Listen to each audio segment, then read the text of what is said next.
Today, Bharat Bandh has been called by 10 trade unions, including Intuc, INTUC, C2, SEWA, LPE, UTUC, and dozens of other trade unions. I am told that over 25 crore workers and farmers' unions are participating today in Bharat Bandh. Why Bharat Bandh? Perhaps because BJP's new translation is B for Bandh Karo, J for Jobs Chino, and P for Fasad Karwao. Today, the trade unions of the country are on strike on Bharat Bandh. Why? The first and most principal issue is there are no jobs for the young in the country.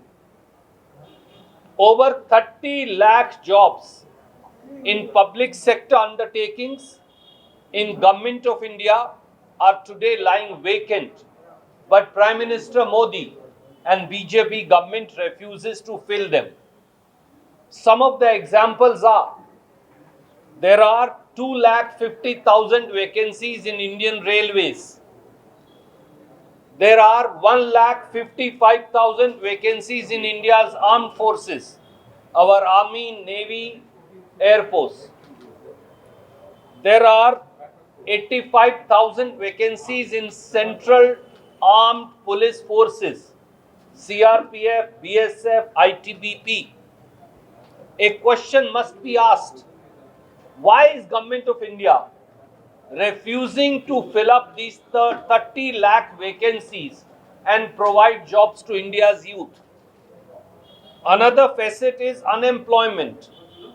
Even for, as per admitted rate, is at about 7.5%. As per Center for Monitoring of Indian Economy, it is over 10%. Among the graduates and postgraduates, unemployment is nearly 30%. Unemployment in India is at a 45-year high. There are no jobs.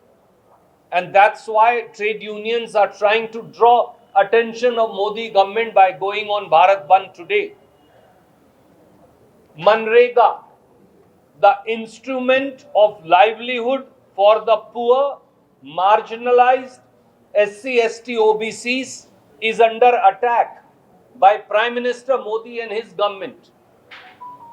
The budget for Manrega has got stagnated at about 86,000 crores. Out of that, 10,000 crores are always paid in last year's dues. We gave 100 days of statutory guarantee of work every year. But Government of India has now shown that we only provide 44 days of work and not 100 days of work. 7 crore people, Manrega workers, have lost right to work on account of linkage of Manrega with Aadhaar. These are questions that our trade unions are today raising. Wealth inequality is one of the biggest issues that plagues India today. Amir or Amir, Garib or Garib. Friends, 10% of Indians have 77% of India's wealth, while the bottom 15% of Indians have only 10% of India's wealth. How will the country run?